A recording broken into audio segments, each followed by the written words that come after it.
Juan Cruz Anselmi, bienvenido a este espacio, a School Sport Coach México. Muchísimas gracias, Omar. Un placer estar aquí. Va a ser una charla amena, vamos a tomarnos un cafecito, como diría, pero me gustaría platicar contigo y conversar temas importantes de fútbol formativo y tú eres un especialista. Bueno, muchísimas gracias. A disposición, y siempre es muy lindo hablar de fútbol y sobre todo de fútbol base.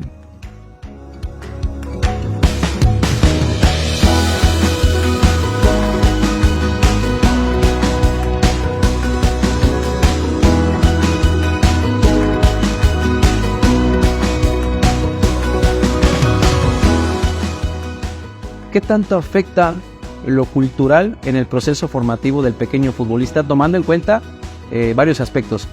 Que tanto como tú y yo hemos tenido la posibilidad de entrenar o viajar a distintos países, tanto como en Norteamérica, Centroamérica y Sudamérica, desde tu perspectiva, ¿qué opinión tienes sobre esta pregunta? Bueno, la verdad que es un tema interesantísimo el que tocas y en cada presentación lo menciono en primera instancia. Los aspectos socioculturales del futbolista y todo lo que lo rodea impactan directamente en el proceso formativo, y creo que nosotros como entrenadores formadores, antes de introducirnos en cuestiones específicas, en lo que es la planificación didáctica o la planificación práctica, primero tenemos que hacer un análisis, ¿no es cierto?, de todos los aspectos socioculturales, una lectura bien correcta de todo lo que rodea a ese niño antes de entrometernos en cuestiones más específicas, ¿no? Totalmente de acuerdo. ¿Formación física o preparación física? ¿Qué pregunta? ¿Qué pregunta? Yo considero que el fútbol se divide en tres grandes etapas, ¿no es cierto? Fútbol infantil, 5 a 12 años, 13. El fútbol juvenil de 13 a 20 y luego el fútbol profesional. Yo pienso que en esa primera instancia, ¿no es cierto? Hablo del fútbol infantil, la etapa netamente formativa. Yo creo que lo correcto es hablar de una formación física integral, por supuesto siempre basada en juegos, que es la herramienta didáctica por excelencia, ¿no? Sí, totalmente de acuerdo. Coincido que la formación física en etapas formativas, y sobre todo en infantiles, debe ser a través del juego, ¿no? Como medio conductor en estas etapas. Sin duda, Omar. Y además, cuando hablamos de formación física, creo que es un espectro hasta mucho más amplio que en el fútbol juvenil, porque la formación física, además de ser llevada a cabo y desarrollada por los juegos, no solamente va a estimular las cualidades físicas, fuerza, resistencia, velocidad, en forma natural, sino que también hay otros componentes, incluso hasta más importantes, en lo que es la conformación de la psicomotricidad infantil, como son las capacidades coordinativas, las capacidades sensoperceptivas y las habilidades motoras de base.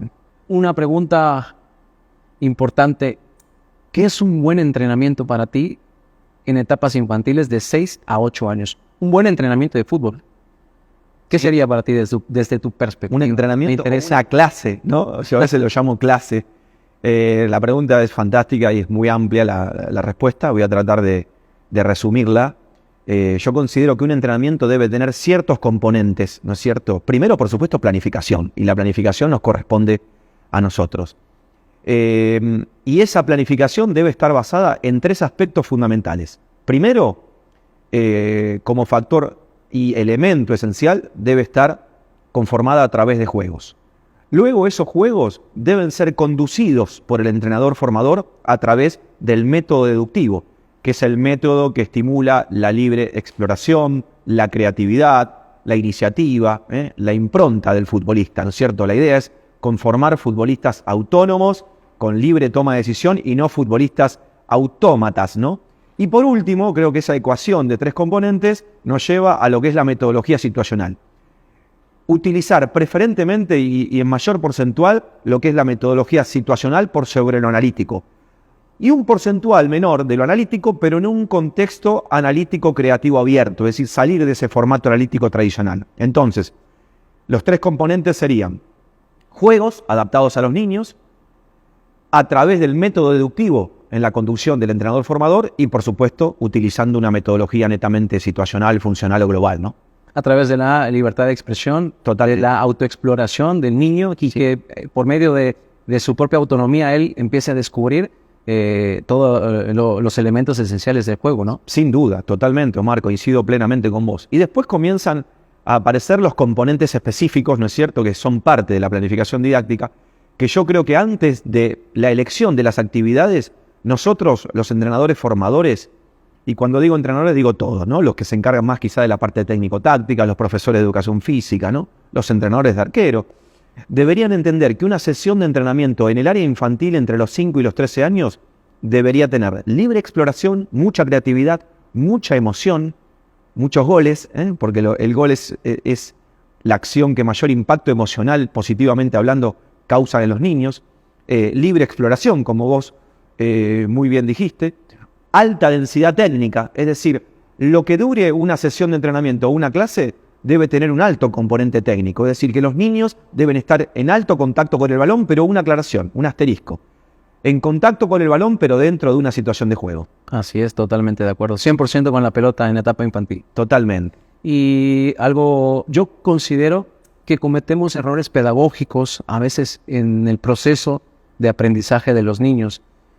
Y nunca hemos dicho que el entrenamiento analítico esté mal. El entrenamiento analítico está bien, sino buscar distintas formas o maneras de poder ser creativo como entrenador. Exactamente. Para que el chico descubra el juego a través del propio juego. Y también considero que un entrenamiento eficaz en esas etapas debe tener, crear motivación e inspirar curiosidad para que el chico aprenda de una forma que a él le gusta, ¿no? Totalmente o de acuerdo a lo que yo busco o considero, en este caso, es que los chicos cuando se divierten es cuando ellos quieren siempre asistir a los entrenamientos. Me ha pasado que hay muchos niños que se aburren en ese entrenamiento. ¿Por qué un niño se aburre en un entrenamiento? Y a veces justamente, ¿no? Las actividades son muy estructuradas, rígidas. El protagonismo es más del entrenador que del niño, ¿no es cierto? Y justamente yo pienso que la gran misión nuestra está en lo previo al entrenamiento o a la clase, en la planificación de actividades lúdicas, recreativas, atractivas para los niños, que los hagan pensar y razonar, que les hagan preguntarse el porqué de esa actividad. Y ahí un poco está el crecimiento, ¿no es cierto? En ese razonamiento, no solamente las actividades físico-motrices que hacen, sino también en pensar el qué, el para qué y el cómo lo hacen, ¿no? El verdadero protagonista del entrenamiento es el niño, no el entrenador. Sin lugar a duda. Yo digo que nosotros somos los directores, ¿no es cierto? Y los actores principales son los futbolistas, son los pequeños futbolistas en formación. Nosotros tenemos una función importante, que es la planificación de lo que los niños van a hacer. Pero luego el protagonista principal de este juego no es ni más ni menos que el pequeño futbolista en formación. Hay un tema también muy importante que me gustaría tocar ahora, es cómo desarrollar en una etapa infantil de 8 a 10 años su comprensión táctica y el aspecto neurocognitivo en un niño. Bueno, Omar, vos estás refiriendo a lo que es la fase madurativa infantil 2, ¿no es cierto? Claro. Ya los chicos están saliendo de la etapa anterior, que era una etapa mucho más centralizada, egocéntrica, y esta, la etapa que vos referís, es justamente lo que nosotros llamamos la etapa de la adquisición técnica y el conocimiento del deporte a nivel general. Ya están mucho más capacitados para introducirse en formatos de juego un tanto más complejos, ¿no es cierto? Y es a través de los juegos, ¿no? De los juegos adaptados, donde los niños comienzan a desarrollar pequeñas nociones tácticas del juego, ¿no? Como diferenciación, defensa y ataque, ¿no? Y todos los principios básicos del juego. Es decir, siempre caemos en que la herramienta de enseñanza fundamental va a ser el juego, justamente para ir incorporando en forma progresiva, por supuesto, a través de juegos adaptados, no solamente esas nociones tácticas, sino la resolución de lo que nosotros, o lo que yo llamo la técnica resolutiva óptima, siempre a través de situaciones jugadas, ¿no?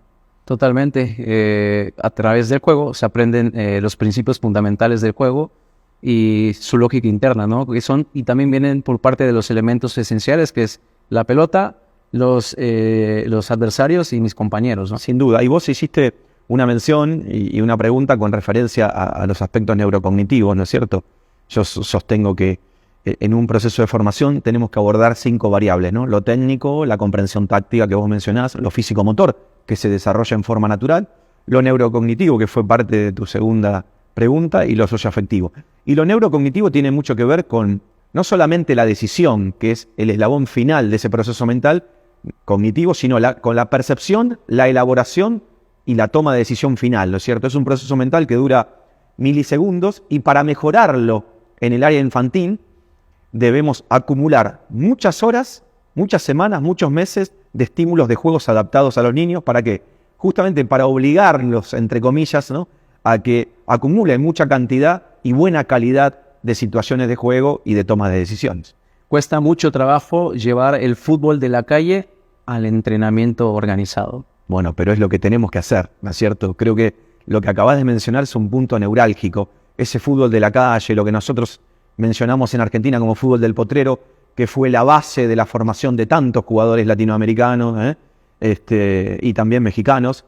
Yo digo que tiene una importancia tan clave, tan neurálgica, ¿no es cierto?, que nosotros tendríamos que replicarlo y que trasladarlo a nuestros formatos de competencia y a nuestros formatos de entrenamiento y de formación. Es decir, es un desafío muy grande el que tenemos, porque no es fácil, debido a que hay un aspecto que no se puede replicar, que es el temporal. Cuando antes, 20, 30 años atrás, un niño pasaba 7, 8 horas en el fútbol de la calle o del potrero, hoy eso por cómo está la sociedad es imposible.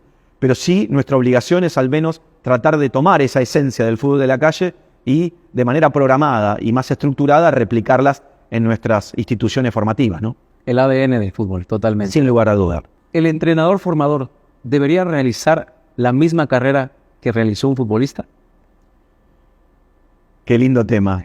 Yo tengo un pensamiento muy formado en ese sentido, después de 23 años de trayectoria. Yo de alguna manera me formé en forma progresiva, comenzando por escuelas de fútbol, luego por fútbol infantil federado, allá en el Club Atlético Independiente, luego pasé al fútbol juvenil y tuve mi experiencia también en el fútbol profesional, si bien el 90% de mi carrera se basó en el fútbol formativo. Ahora esa fue mi experiencia. ¿Cuál es mi pensamiento? No solamente sobre mi experiencia, sino por lo que yo veo y pienso, que la formación ideal de un entrenador debería ser de manera casi idéntica a la del futbolista. Es decir, comenzar por las bases, ¿no es cierto?, por el fútbol infantil, luego pasar al fútbol juvenil menor, fútbol juvenil mayor, y si tiene la intención de convertirse en entrenadores del fútbol de élite, bienvenido sea. Pero todo ese transcurrir, todo ese periplo, ese recorrido, le brinda de una información y de una formación a ese entrenador que es invaluable. Totalmente de acuerdo, y me identifico mucho con esas palabras que tú mencionas porque las escuché hace muchos años y fui siguiendo ese camino porque pasé por el fútbol infantil como entrenador, pasé por el fútbol juvenil, pasé por la 4ª división nacional como entrenador, pasé por la 3ª división profesional como director técnico, después a 2ª división profesional como director técnico, ascenso profesional, y me llega la oportunidad a 1ª división y me identifico mucho porque yo considero, desde mi perspectiva, no sé lo que tú pienses, que es mucho más difícil entrenar niños que futbolistas de 1ª división. Totalmente de acuerdo. Es mucho más complicado. Totalmente de acuerdo. Claro que sí, el desafío es mucho mayor y ese recorrido que vos hablás te da una visión integral que no te lo brinda ninguna academia, ninguna escuela, ninguna universidad, ¿no es cierto? Totalmente de acuerdo. Sin lugar a dudas. Bueno, Juan, fue un placer tenerte aquí con nosotros, que compartas tu conocimiento y poder colaborar juntos en este proyecto tan importante para que podamos rodear todo México con estas convenciones, congresos y capacitaciones que podemos dar. Y no solo México, Estados Unidos, Centroamérica y Sudamérica. Para mí es un placer estar aquí, Omar, en esta organización tan profesional que ustedes tienen y haber sido parte y brindar al menos un mínimo aporte, la verdad me llena de orgullo y bueno, muy agradecido con todos ustedes. Muchas gracias.